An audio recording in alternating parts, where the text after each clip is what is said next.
poder terminar esta última parte que nos queda para poder trabajar nuestros casos de estudios, ¿ya? Entonces, vamos a comenzar un poquito hablando hoy sobre lo que es madurez, ¿no? Madurez es un término, no sé si ustedes alcanzan a ver mi pantalla.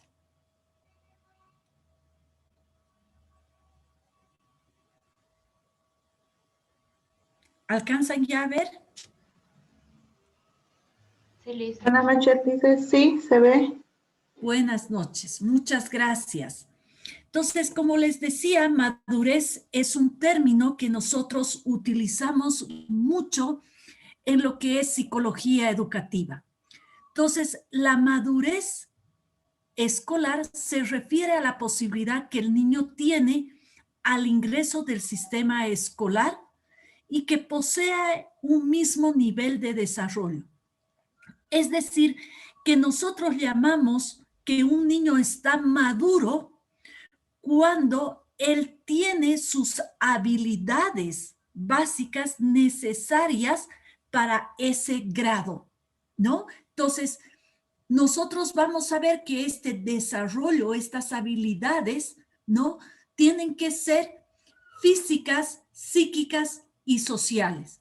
Es decir, cuando hablamos de física, que tenga una buena motricidad. Cuando hablamos de la parte psíquica, estamos hablando que tenga la capacidad cognitiva o los factores cognitivos desarrollados y también que pueda relacionarse con sus pares o con sus compañeros. Entonces, este término de madurez, ¿no? Se constituye o construye gracias a los factores internos y a los factores externos.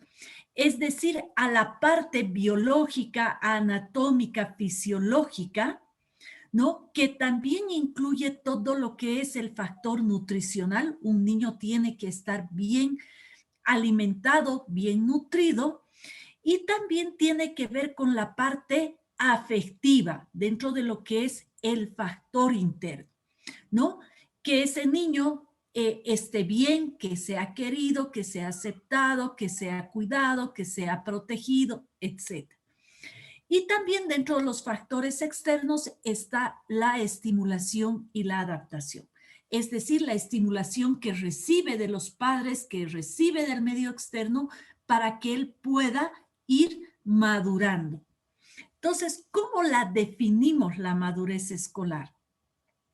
La madurez la definimos como la capacidad que aparece en el niño de poder apropiarse de los valores culturales, tradicionales, junto con otros niños de su misma edad.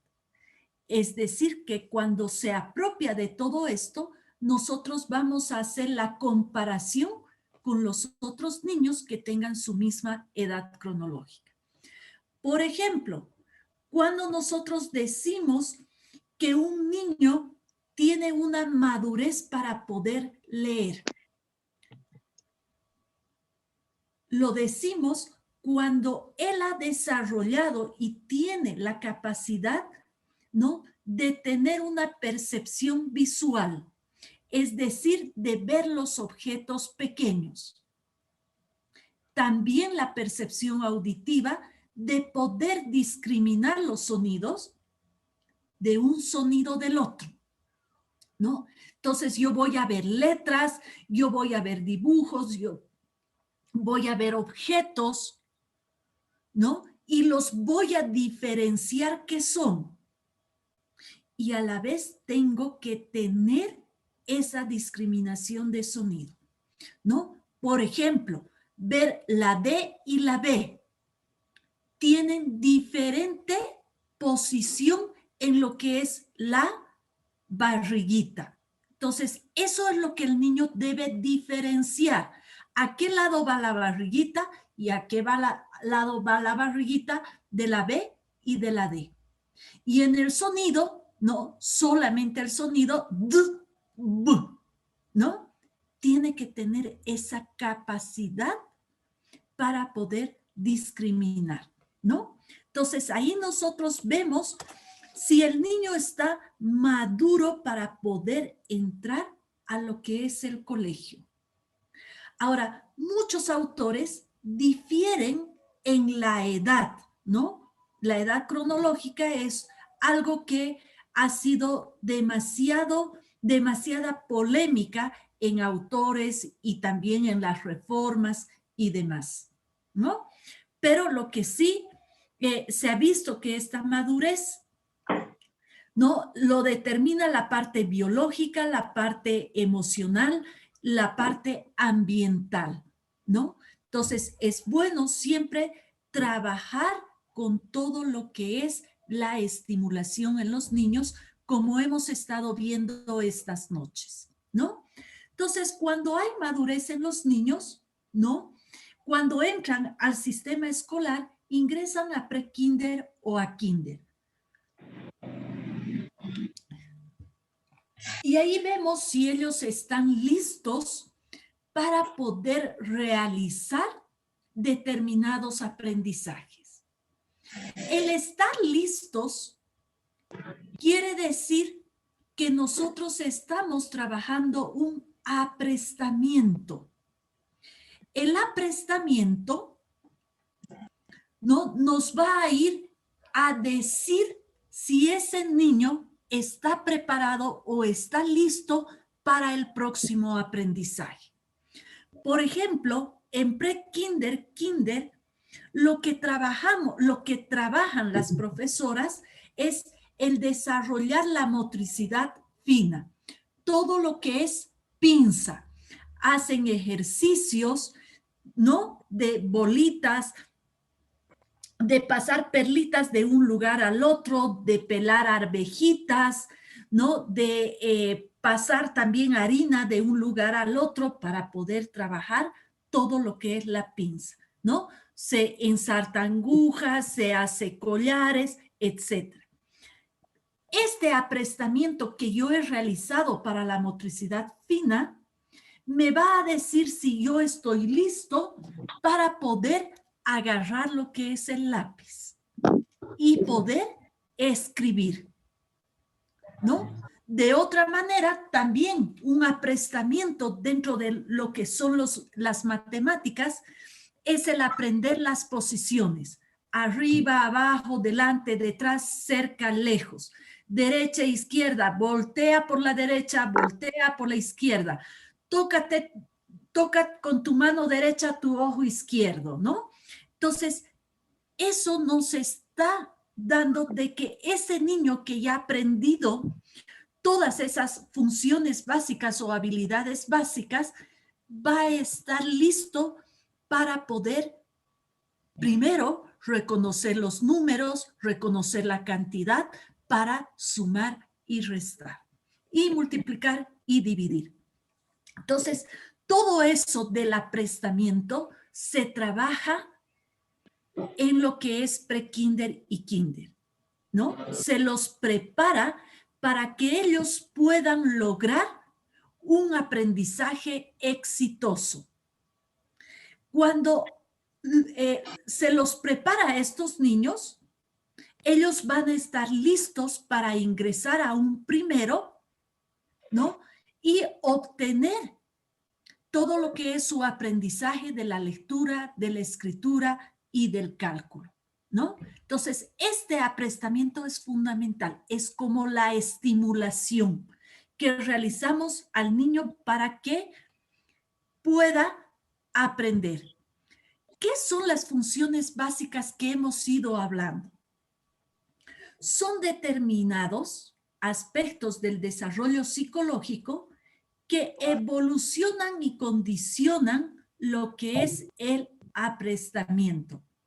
¿Para qué? Para lograr aprendizajes. Estas funciones básicas son llamadas también habilidades básicas o destrezas básicas.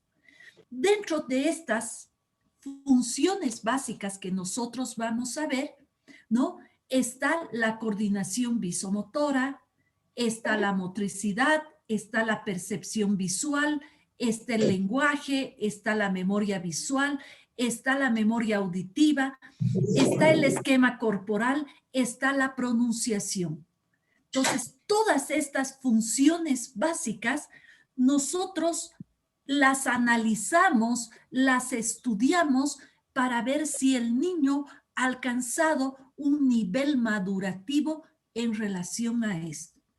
¿Está madura su mano para agarrar el lápiz? ¿Está maduro el lenguaje para que este niño pueda leer? ¿Hasta qué edad nosotros debemos hablar correctamente? ¿Cuál es la edad límite que tenemos para hablar correctamente? A ver, ¿cuál será la edad, chicos?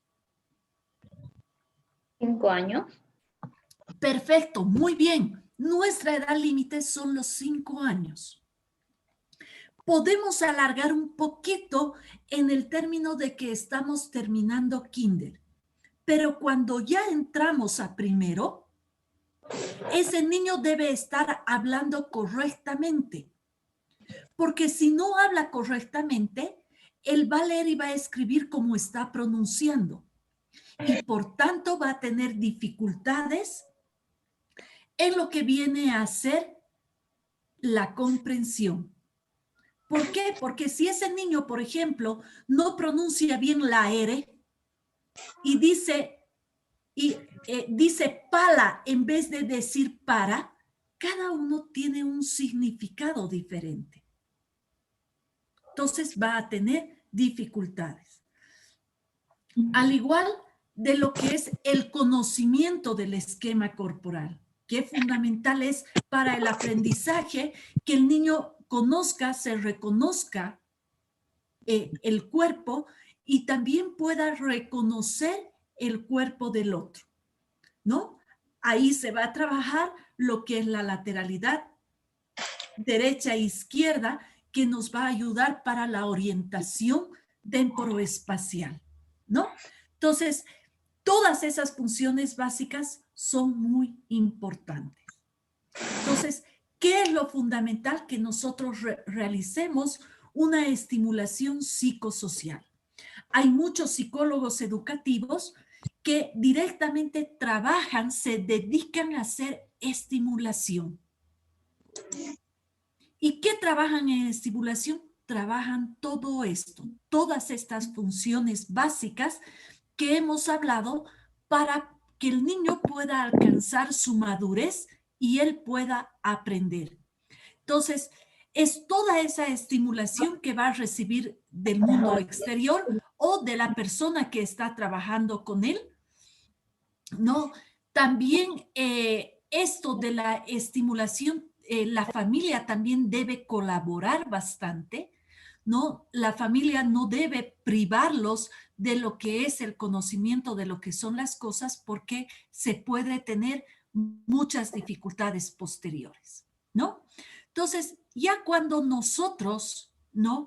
Vemos si ese niño está maduro o no está maduro para su aprendizaje, ¿no? Es donde nosotros podemos detectar si hay algún problema de aprendizaje, si hay algún trastorno de aprendizaje o hay algún trastorno de desarrollo, ¿no? Entonces, si yo veo que ese niño no ha alcanzado la madurez en sus funciones básicas, ¿no? Hemos visto que vamos a hacer una intervención, vamos a ver qué cosas vamos a hacer y demás. A partir de esa intervención, yo puedo ver de qué se trata. Alguien está con su micrófono encendido, ¿no? Entonces, yo voy a ver de qué se trata. ¿Quién me puede decir qué es un problema de aprendizaje, qué es un trastorno de aprendizaje y qué es un trastorno de desarrollo?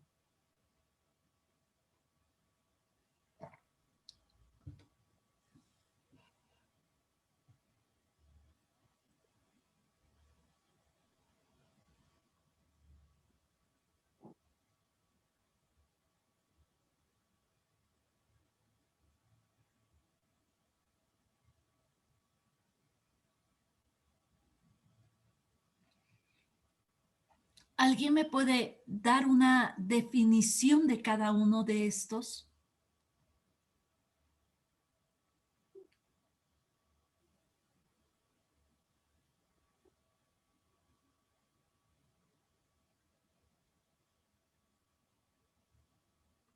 Bueno, un problema de aprendizaje puede deberse a factores externos. Un trastorno de aprendizaje y un trastorno de neurodesarrollo se debe a problemas internos propios del niño. Cuando yo digo es un problema de aprendizaje o una dificultad en el aprendizaje, estoy hablando de que hay factores externos que ha producido ese problema o ese bajo rendimiento del estudiante. Por ejemplo, ¿qué cosas nos puede producir un bajo rendimiento o hacer una dificultad en el aprendizaje? Pueden ser problemas familiares, ¿no? Quizás los padres pelean mucho o los padres se están divorciando o hay mucha dificultad en lo que es la casa. Eso ha provocado en el niño un problema en el aprendizaje. También puede ser el fallecimiento de alguien, de un ser querido, la ausencia de alguien, el fallecimiento de su mascotita, o puede ser un bullying, lo que ustedes hablaban anoche, ¿no? Puede ser un acoso que está pasando en el colegio y eso ha producido un problema en el aprendizaje. Un trastorno de aprendizaje, ¿no? Es algo que ya es interno, una condición del estudiante, donde algo a nivel neurológico está sucediendo con el niño. Aquí se presenta todo lo que son las dislexias, dislalias, discalculias, disgrafías, disortografías, etc. Y un trastorno de neurodesarrollo es un trastorno en el desarrollo del niño, es decir, que es algo interno del niño. Y ahí vamos a ver el déficit atencional, el espectro de autista, el autista, etcétera. ¿No? Entonces, esa es la diferencia que nosotros tenemos. Entonces, cuando nosotros vemos cada uno de estos problemas o trastornos, vamos ya a tener cuál va a ser nuestro enfoque de intervención. Si es un problema de aprendizaje, ya sabemos hacia dónde debemos intervenir, ¿no? Si es el problema familiar, trabajaremos con la familia. Si es un problema de fallecimiento, trabajaremos el duelo, ¿no? Si es un problema de bullying, trabajaremos con los pares, con la familia, con los profesores. Entonces, sabemos cómo vamos a ir a intervenir. Cuando se trata de un trastorno de aprendizaje o un trastorno de neurodesarrollo, ¿no? Tendremos que derivar de acuerdo a la necesidad del estudiante a un neurólogo, tenemos que derivar quizás a un fonoaudiólogo, quizás a un psicopedagogo y quizás tengamos que intervenir tanto con la escuela, con los padres de familia, para que este niño pueda ir aprendiendo. ¿Ya? Entonces, no sé si hay alguna pregunta hasta aquí.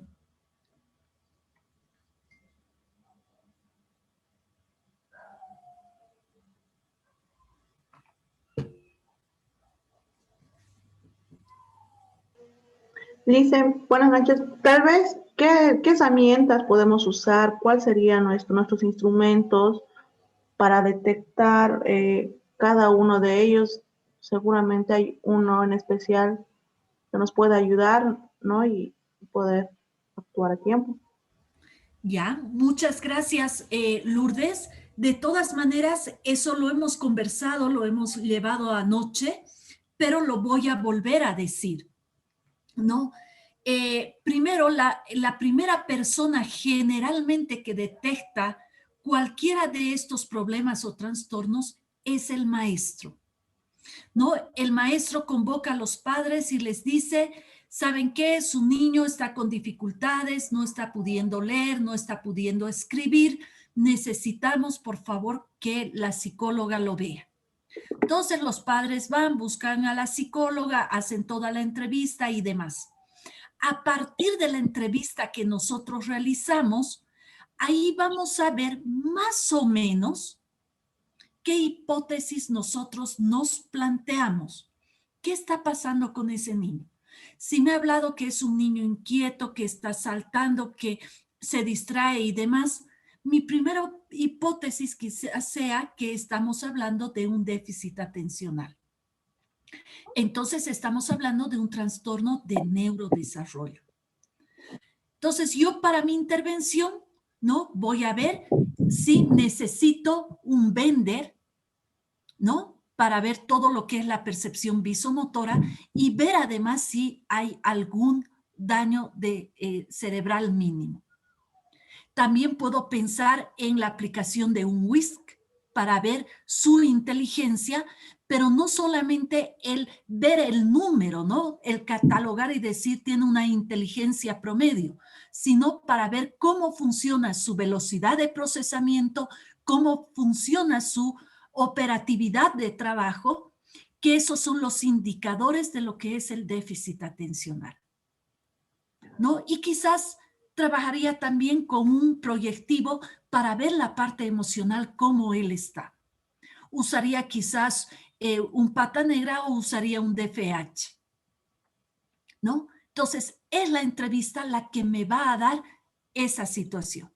Si se trataría de un trastorno de aprendizaje que está con dificultades de leer y ya está en segundo, no reconoce lo que son las letras, las sílabas, podría estar pensando que se trata de una dislexia.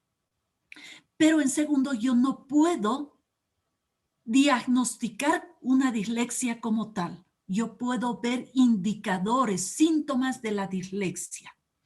En tercero, recién yo puedo decir esto es una dislexia porque ya se ha consolidado la lectoescritura. Pero no puedo decir a los papás, esperemos que llegue a tercero y veremos si es una dislexia. Entonces yo puedo intervenir, ¿no? Entonces ya tengo la sospecha de esa dislexia, entonces voy a pensar, tal vez pueda tomar muy bien lo que es el Bender para ver si hay rotaciones, para ver si hay discriminación de la figura, si hay distorsión de la figura, ¿no? Para ver también si hay algún tipo de lesión cerebral mínima. También puedo tomarle un WISC. ¿Para qué? Para ver cómo funciona todo lo que es su comprensión, toda la parte verbal, porque la dislexia implica eso, ¿no? Entonces, eso es lo que me va a dar ese diagnóstico, ¿no? Y si yo veo que en realidad lo que está pasando, según lo que los papás me están comentando, ¿no? Que en la casa hay mucha pelea, que se están por divorciar, que el niño no quiere que se divorcie, etcétera, ¿no? Tal vez esté pensando en un problema de aprendizaje. Entonces, ahí quizás tome un DFH, un test de la familia, y sí voy a apoyar con un Bender para ver realmente que no sea algo neurológico, ¿no? Entonces, ya tengo todos esos mis parámetros para que yo vaya viendo. No sé si, Lourdes, si te he podido resumir un poco lo que son las intervenciones. Sí, Lisa, muchas gracias. Cuando hablamos de dislexia, ¿no? En tercero, cuarto, quinto, hay un test específico de dislexia para poder tomar, ¿no? Es una hojita, ¿no? Y hay un libro también que nos indica el cómo tomar y también los grados de la lectura para poder detectar en qué grado está ese niño. Y también nos apoyamos mucho también con los cuestionarios, ¿no ve? En el trastorno de desarrollo, en el déficit atencional, por ejemplo, tenemos el cuestionario de Corners que se hace a los padres y que se hace a los profesores para ver que las dos conductas, que la conducta del niño sea en los dos lugares, tanto en la casa como en el colegio, ¿no? También hay escalas para el autismo, para el espectro de autista que manejamos para hacer el diagnóstico. Este diagnóstico nos va a dar parámetros de cómo nosotros vamos a trabajar con ese niño o vamos a intervenir, ¿no? Si es un déficit atencional, por ejemplo, ¿no? Yo tengo que saber qué es el déficit atencional y cuáles son las características del déficit atencional. Entonces, si es el déficit atencional, que de eso se trata el caso que ustedes van a ver ahora, ¿no? Es un trastorno, algo no funciona bien, de un déficit, ¿no?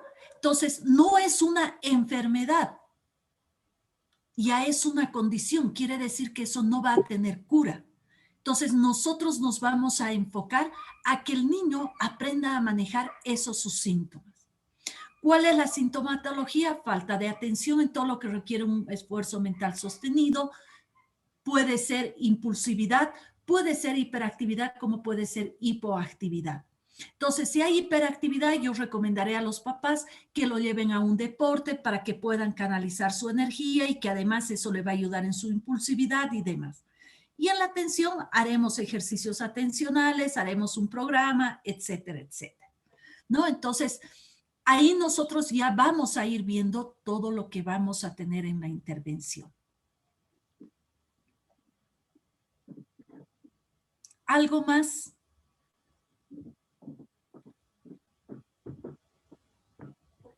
¿Alguna pregunta más antes que vayamos a nuestro caso?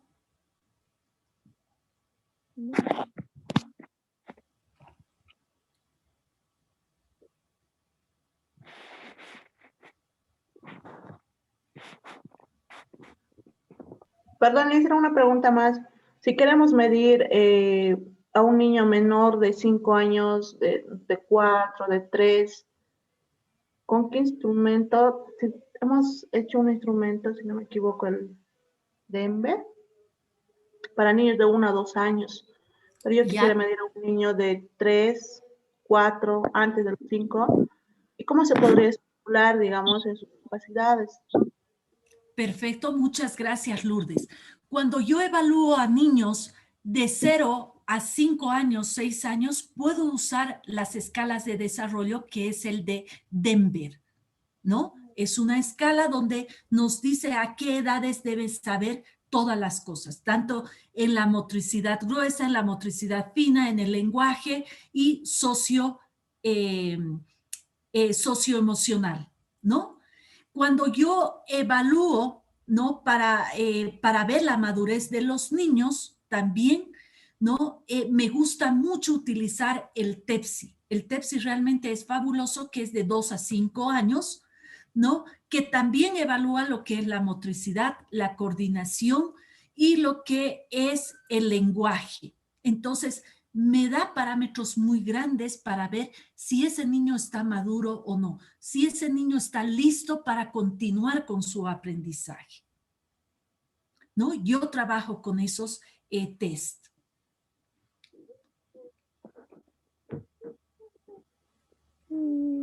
¿Alguna otra pregunta?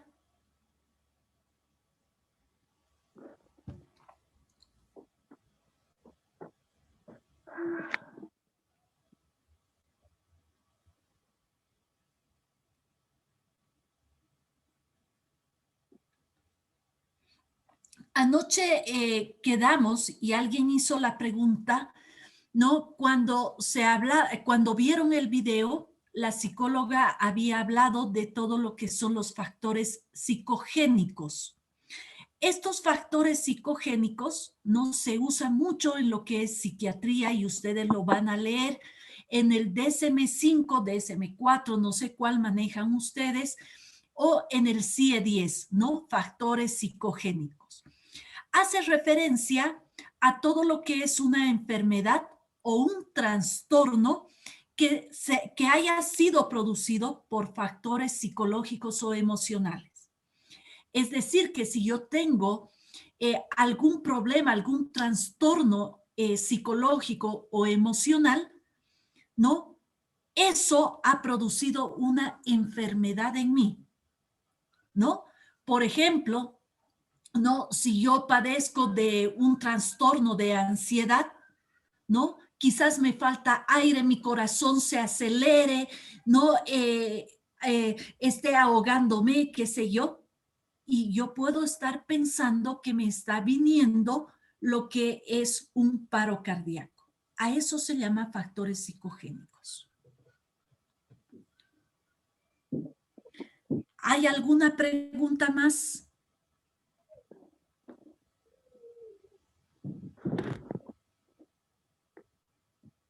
Todo claro, Lice. ¿Ya? ¿No quieren aclarar algunas dudas? Nada para que yo les ponga a trabajar. No sé qué ha pasado, que aquí no hay grupos.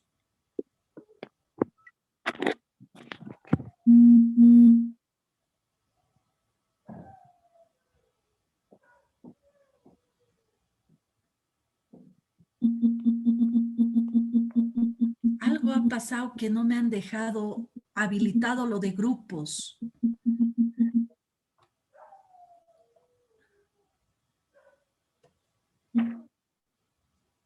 Y estoy como anfitriona.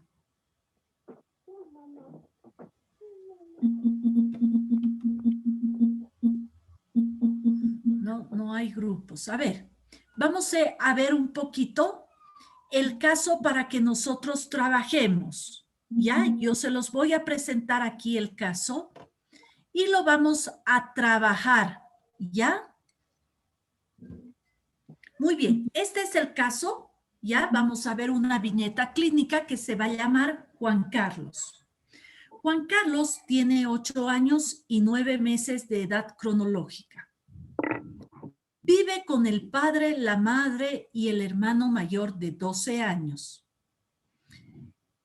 Era un niño precoz con mucha curiosidad, muy inquieto, aunque algo apartado de los demás niños, ya que no lo aceptaban porque era bastante torpe en los juegos y en el aula.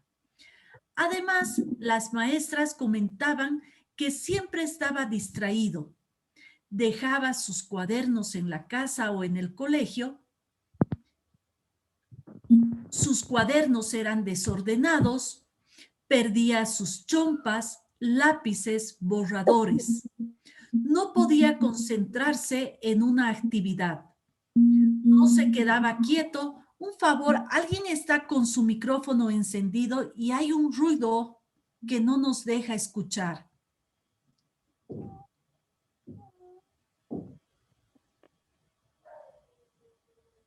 Gracias. No podía concentrarse en una actividad, no se quedaba quieto, causando malestar en el curso. Su lectura y escritura no era buena, era dependiente de la otra persona. Solo no podía realizar sus actividades escolares. Mencionaban, ¿no?, en el colegio que deberían llevarlo a un psicólogo.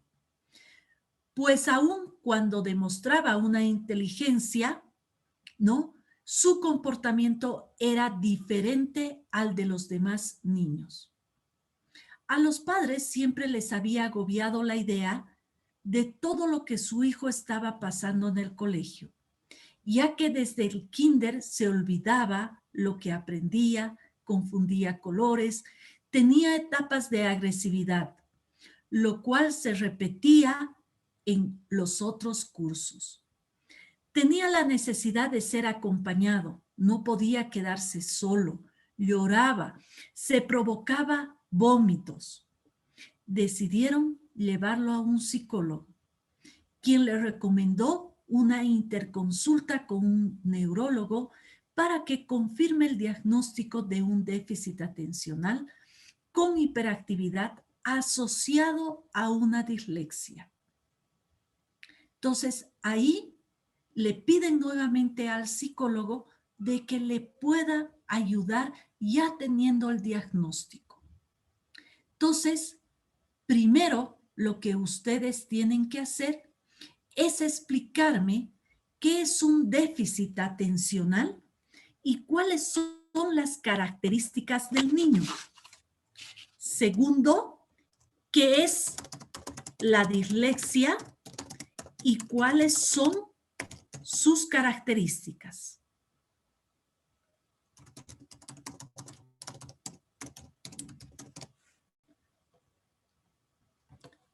Tercero, como psicólogo, traza los objetivos de intervención. Van a ser los objetivos. ¿Qué cosas ustedes harían con este caso? 4, realizar un programa de trabajo explicando los pasos que van a trabajar con el niño, pero que estos pasos tienen que ir en relación a los objetivos que yo me he trazado. Este plan de trabajo tiene que estar para la casa y para el colegio. Ahora, no les va a alcanzar el tiempo de poder adjuntar un material de trabajo. Entonces, el quinto lo vamos a dar como ideas, ¿no? ¿Qué material de trabajo yo podría utilizar para trabajar con este niño? ¿Ya? ¿Hay alguna pregunta sobre el caso?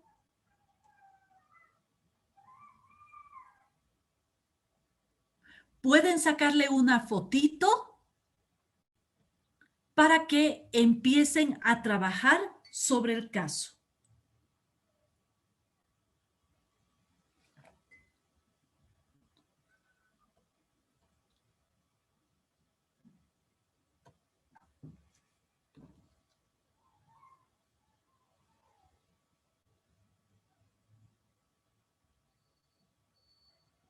¿Ya han sacado la foto?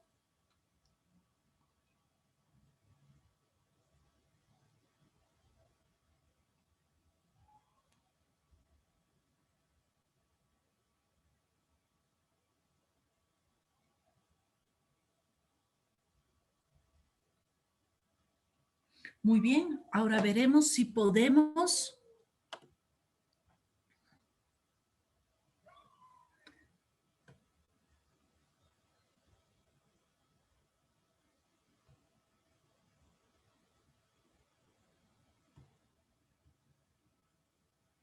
no.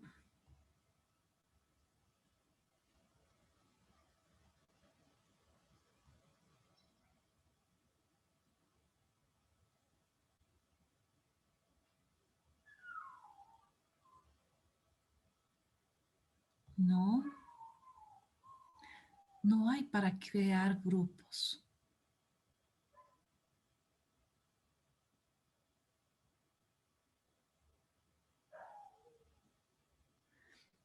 ¿Hay alguna manera que ustedes puedan reunirse de 3 en 3?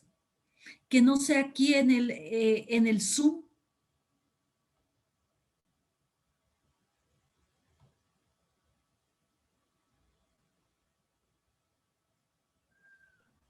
Por WhatsApp. ¿Podrían trabajar el caso por WhatsApp, por favor?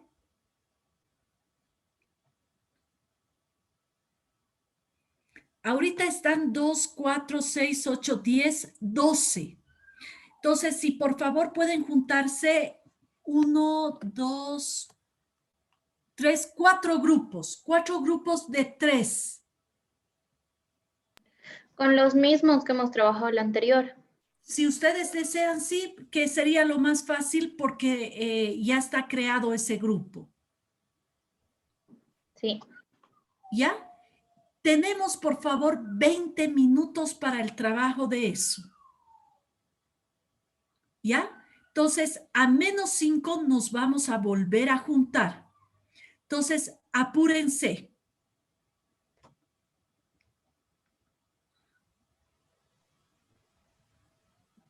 Está bien, dicen, nos quedamos nomás conectadas.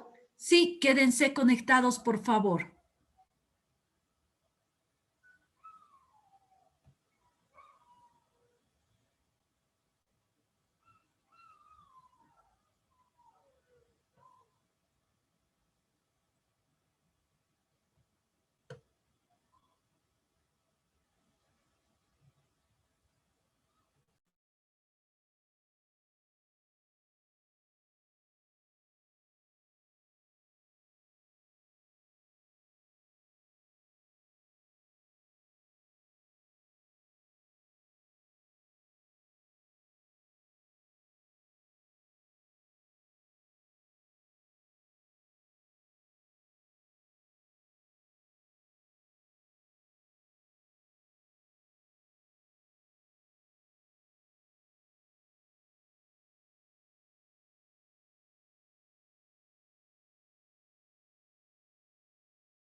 Listen, yo me voy a salir un ratito, es que no me deja usar Zoom y llamada por WhatsApp.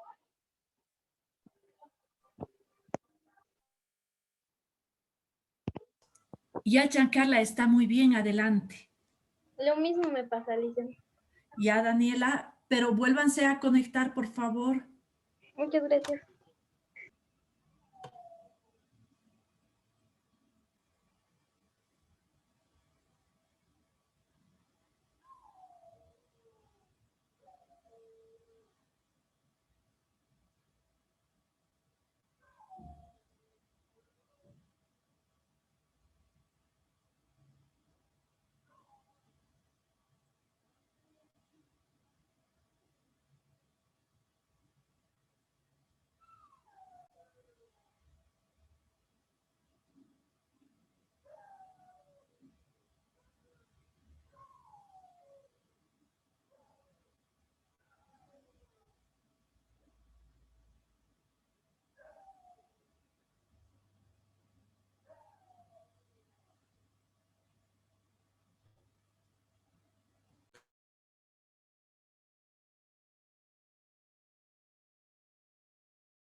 Muy bien, ya han debido terminar. Por favor, si pueden decirles a sus compañeros que vuelvan a ingresar.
Ya, muy bien.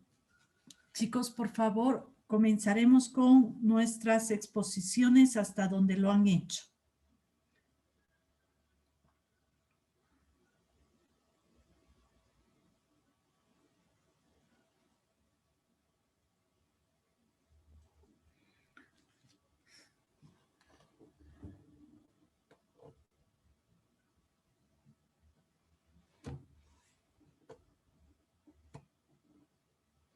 Muy bien, ¿quién quiere comenzar? ¿Qué grupo quiere comenzar?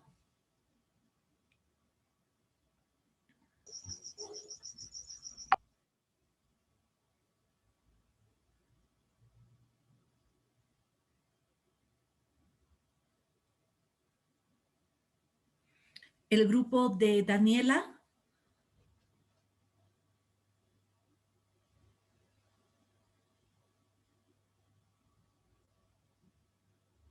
Sí, Licen, ahorita ya estamos.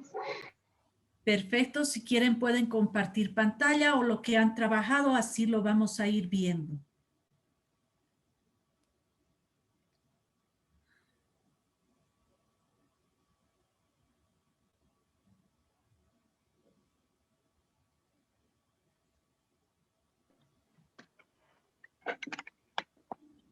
Dice, mi grupo puede comenzar.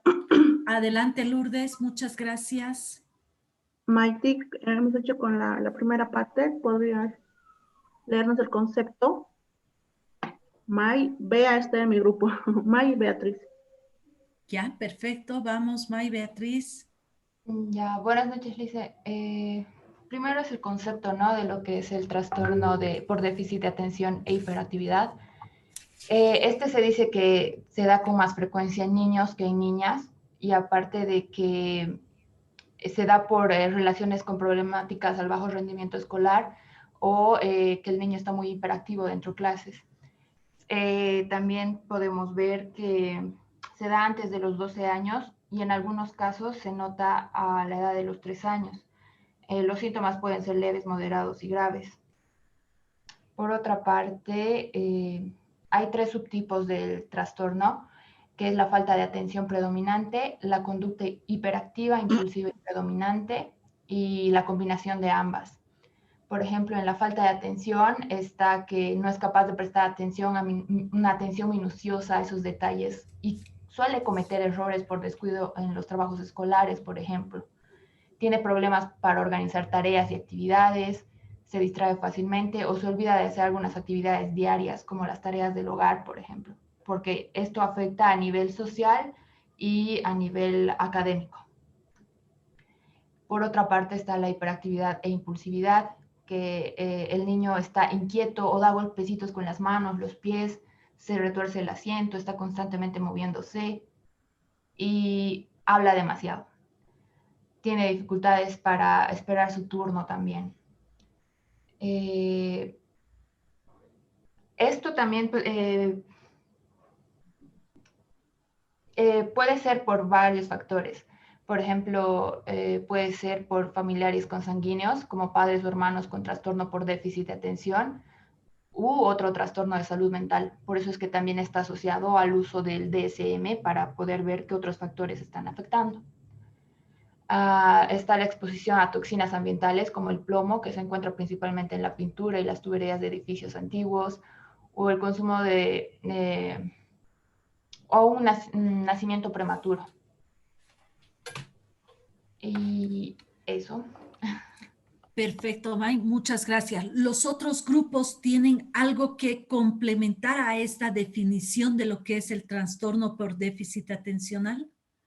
Nos han dado la definición que es, nos han indicado cuál es la causa y nos han indicado cuáles son las características y también qué tipos de déficit atencional existe. Entonces, en todo lo que han hecho nos han dado todo ese panorama. ¿Hay algo más diferente en algún grupo?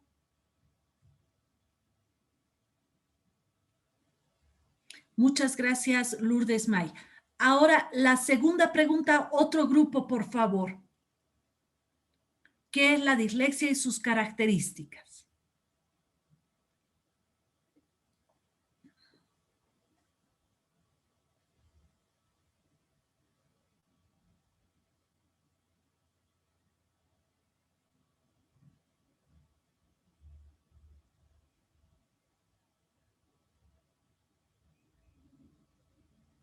Mi grupo, listen, Adelante, estamos Giancarla.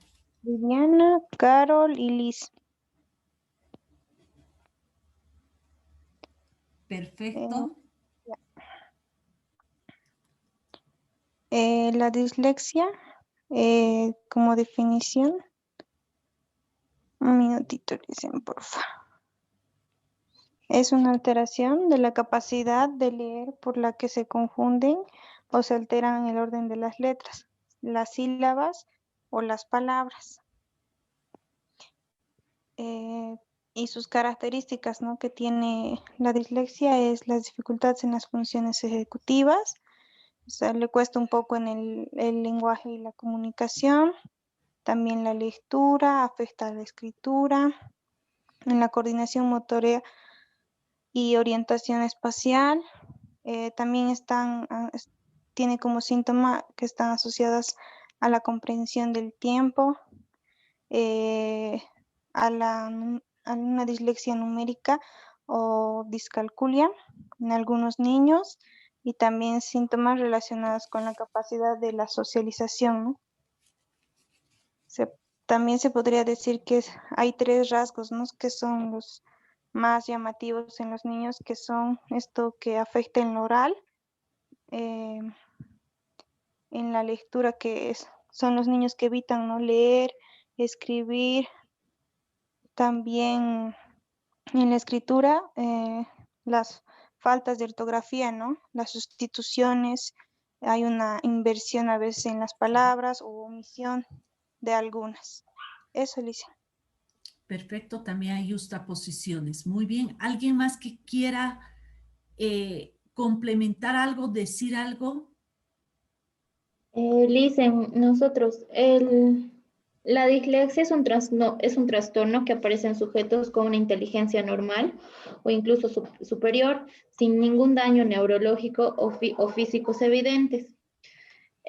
Al contrario que el déficit, ¿no? El déficit es una condición cronológica orgánica del cerebro que lo dificulta a los niños poder controlar su comportamiento u otras características. Eso. Muy bien, excelente. Gracias, Andreina. ¿Alguien más?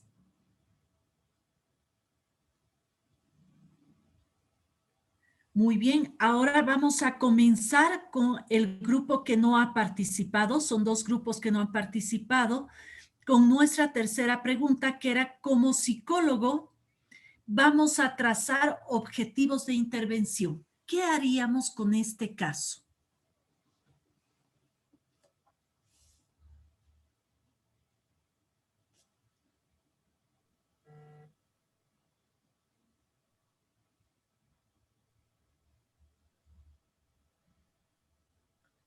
¿Qué grupo quiere comenzar?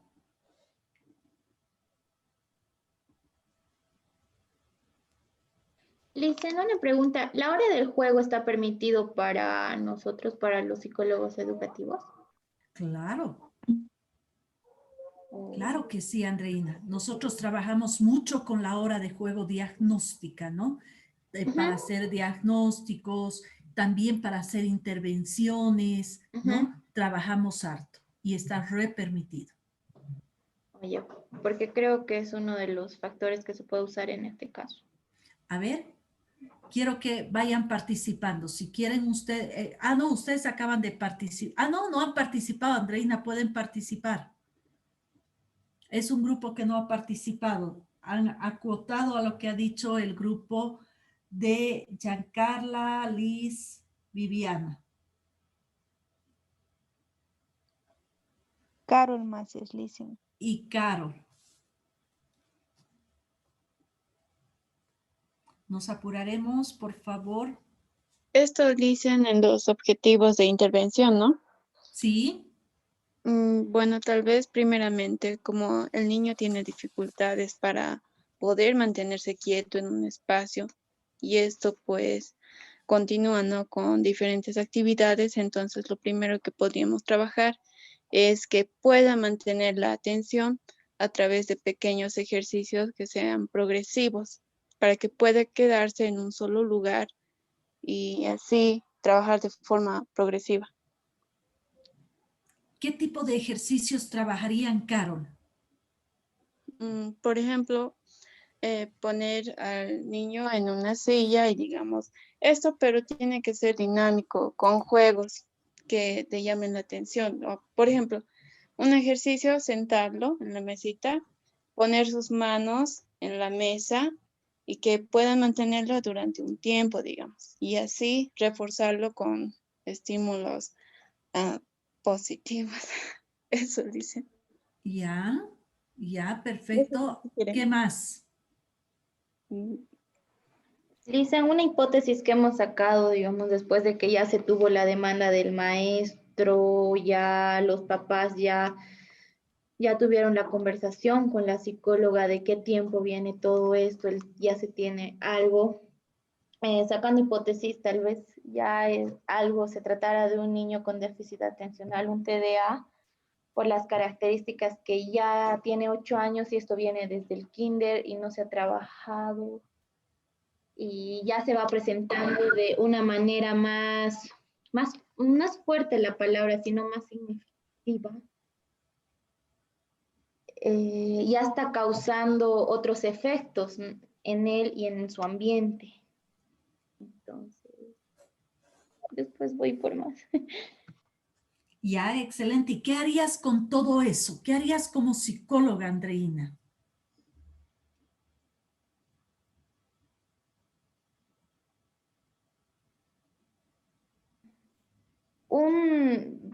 Me imagino que para el niño es un proyectivo, ya que un test de inteligencia ya está un poco ya más entendible. Creo que partiría por proyectivos, tomarle test proyectivos, un TDAH o un pata negra. ¿En qué situación se encuentra por esa parte, creo yo?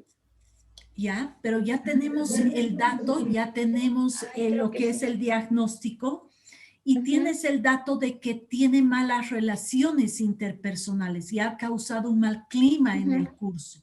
Entonces, ujú. ¿qué harías tú como psicóloga en ese caso? A ver, un ratito, voy a pensar. Para todos es la pregunta. Dicen, complementando un poco al comentario de mis compañeras, sabemos que en el caso tenemos que fortalecer la parte emocional, la parte social, familiar, ¿no? Esto va incluido con la escuela y su familia. Tal vez un poco trabajando esa hiperactividad que él dice, o bueno, en el casito nos explica, podría ser recomendar a los padres alguna actividad física. El niño tiene entre 8 y 2 meses más de años. Entonces, para canalizar toda esa energía que tiene, por ahí recomendarle algo que le guste, no sé, un fútbol, qué sé yo, baile, e incluso se ha descubierto, ¿no? Casos de que teniendo esa inteligencia kinestésica pueda canalizar y desarrollarse un poco más en ese sentido, ¿no? Para que ya después, tal vez, que este ya haya, no sé, jugado, todas sus energías se hayan ido, o bueno, ya descansa un poquito, y ahí estimularle, dejar que descanse, estimularle con pasos, ¿no? Siempre haciendo, no sé, algo diferente y con las pruebas ya obtenidas, ver en qué estado realmente está el niño a comparación de sus compañeros. Perfecto, Lourdes. Entonces, los objetivos estarían orientados a trabajar lo que es los factores emocionales, los factores sociales, familiares y los factores cognitivos. Entonces, esos serían tus objetivos de intervención. Entonces, como yo ya sé que tengo que trabajar la parte emocional de Juan Carlos, la parte actitudinal social de Juan Carlos, trabajar con la familia también y trabajar los aspectos cognitivos, ahí voy a ver esas actividades que ahora tú has mencionado. Perfecto, eso es. Ya sé a qué va a estar enfocado mi trabajo. Ahora, como yo sé que tengo que trabajar eso, voy a buscar actividades para los aspectos, para los factores emocionales. Es impulsivo, es agresivo. ¿Qué técnicas yo podría utilizar?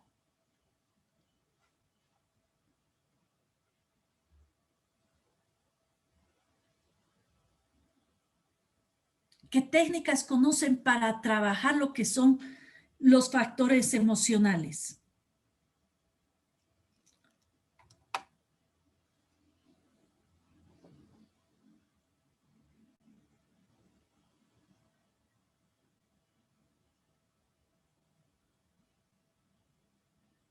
Por ejemplo, podríamos trabajar alguna técnica de relajación, podríamos trabajar alguna técnica de respiración.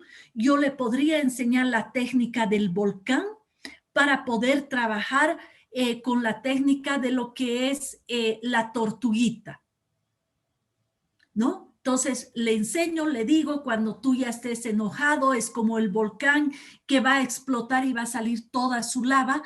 Eso es lo que nos pasa cuando estamos enojados y no pensamos. Entonces, cuando tú ya sepas que estás llegando a ese nivel, respira, métete a tu caparazón, piensa, analiza, sal de tu caparazón y recién actúa. Entonces, yo le voy a enseñar a él a autocontrolarse. Estoy trabajando lo que son las gestiones de emociones. Mi primer objetivo que Lourdes, el grupo de Lourdes había planteado ahí. Y hay montonera de técnicas que yo puedo utilizar para gestionar las emociones de Juan Carlos. También le puedo enseñar mantras. Yo soy un chico bueno, me voy a portar bien, qué sé yo. ¿No?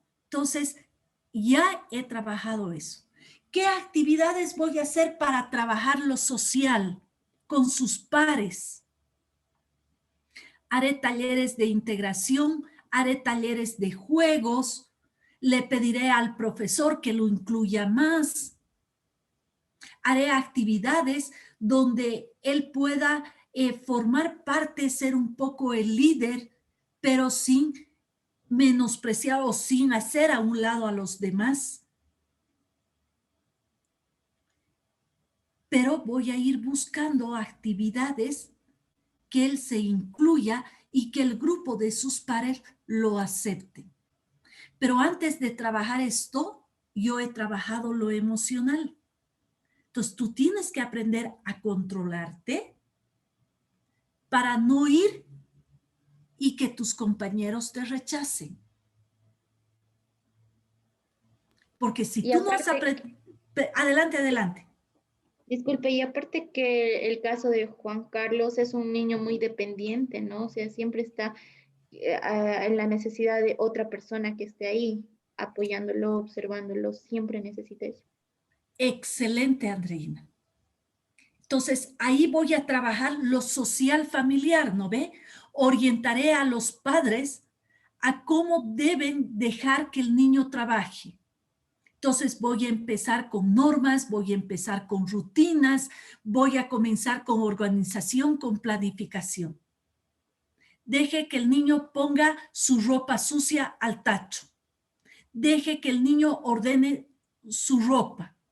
Deje que él escoja su ropa que se va a poner el día de hoy. Dele la responsabilidad de que él coloque todos los días la mesa para el almuerzo. Estoy dejando que él sea autónomo en su trabajo. Y eso se va a ver en lo que va a hacer el colegio. Deje que haga su mochila. Entonces él ya va a tener mayor cuidado con sus materiales y va a colocar el material. Además que sus cuadernos eran desordenados. Supongo que en matemáticas estaba lenguaje, en matemáticas lenguaje estaba ciencias naturales, etc. Entonces les enseñaré a los padres y también a Juan Carlos que pueden usar diferentes colores en cartulina para ir separando, ¿no? Ciencias naturales puede ser el verde porque significa la naturaleza, qué sé yo. Entonces forro su cuaderno con verde o pongo una carátula con verde para decirle, este verde significa ciencias naturales. Azul será todo lo que son ciencias sociales. Y de la misma manera yo puedo hacer su calendario y pintárselo el calendario, el horario, todo lo que es ciencias naturales voy a pintar verde. Entonces él ya va a hacer una relación, una asociación. El verde es naturales, este es mi cuaderno. Y eso le va a ayudar a concentrarse cada vez más. Y también estamos trabajando lo que es la parte de la dislexia, discriminación. ¿No? Entonces, ahí todas esas actividades, ¿no? Les podemos trazar una rutina a los padres de familia y pueden trabajar con calendario, pueden trabajar con todo lo que son registros conductuales para que él pueda mejorar también su conducta en casa, ¿no? También la parte cognitiva. Les voy a facilitar fichas, ¿no? De trabajo para que pueda tener una atención más sostenida, pueda haber una discriminación visual, puede haber una discriminación auditiva. Entonces, quizás les voy a presentar, ¿no? Los dibujos con las 7 diferencias, que el niño reconozca qué partes tiene este dibujo y qué partes no tiene este dibujo, ¿no? Voy a pedir hacer hojitas, ¿no? Donde existan similitudes, donde existan diferencias, ¿no? ¿Cuál de estos son iguales o cuál no tiene su pareja? Entonces, estoy trabajando la parte cognitiva. Y ahí voy a buscar también actividades para lo que es la dislexia. Si hay inversiones de las letras, ¿no? Me voy a basar en el urganito, ¿no? En un material o en la corrección de la dislexia y le voy a ir presentando para que él vaya trabajando.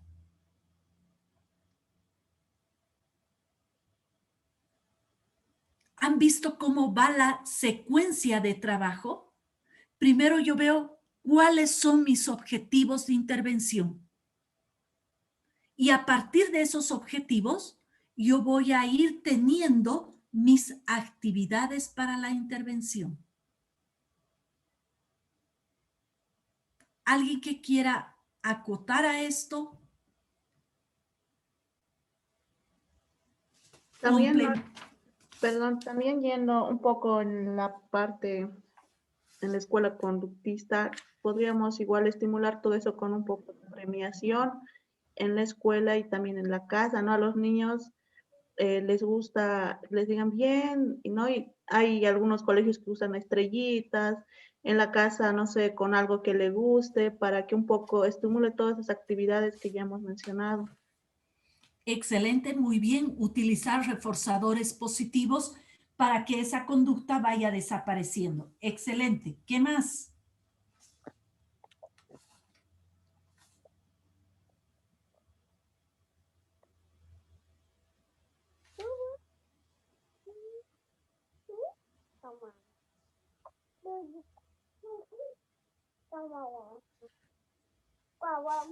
¿Qué más habían visto ustedes en sus grupos?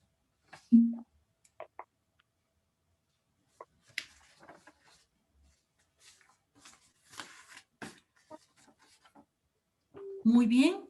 Entonces, esa es una idea de cómo nosotros intervenimos. Entonces, nuestra función como psicólogos la vamos a ir cumpliendo, ¿no? Está la detección, está la prevención, está la intervención, está la orientación,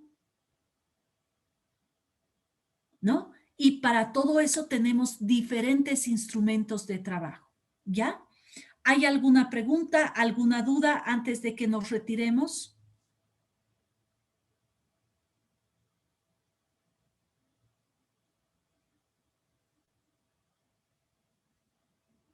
Perfecto, muy bien. Muchas gracias por su tiempo, chicos.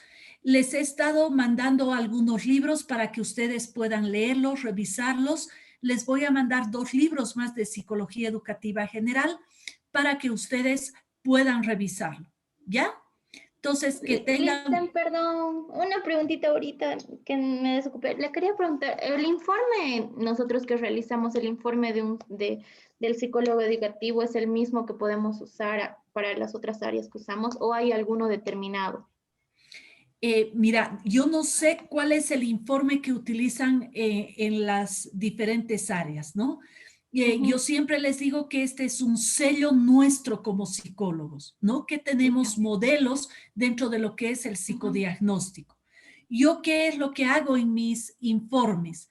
Coloco los datos generales, ¿no? El nombre del niño, fecha de nacimiento, escolaridad, unidad educativa, fechas de evaluación, fecha de entrega del informe. Luego coloco el motivo de consulta, por qué han llegado a mi consulta, si han sido derivados, no han sido derivados, si los padres han solicitado porque el niño no está aprendiendo, etc. Coloco conducta observada, ¿no? En esto de los datos y demás pongo también datos del niño, ¿no? Prenatal, no, postnatal y demás. Después coloco los instrumentos de evaluación. ¿Qué instrumentos yo he utilizado o los instrumentos de intervención? Entrevista a la madre, entrevista a los padres, test de la figura humana de Macover, ¿no? El Bender, el WISC, ¿no? Todos los instrumentos. Y resultados de la evaluación. A partir de los resultados explico uno a uno lo que ha salido y después pongo conclusiones y recomendaciones. Yo hago así mis informes. Ya, Lice. El colegio no se encarga, o sea, no es necesario que el colegio se le envíe algún informe o algo.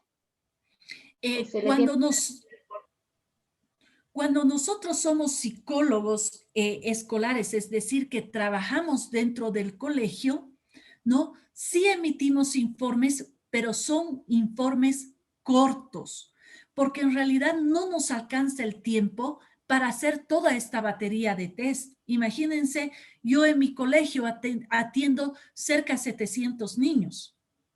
Entonces, tener que hacer un informe o una evaluación con un test de WISC que me demora 3 sesiones, ¿no? Los otros test que me van a demorar otra sesión y demás. Entonces, no me alcanza. Entonces, los derivo hacia afuera. Entonces, el psicólogo que los atiende afuera me manda sí un informe de todo lo que ha trabajado en su intervención. ¿Ya, Andreina? Gracias, Lice. ¿Alguna pregunta más?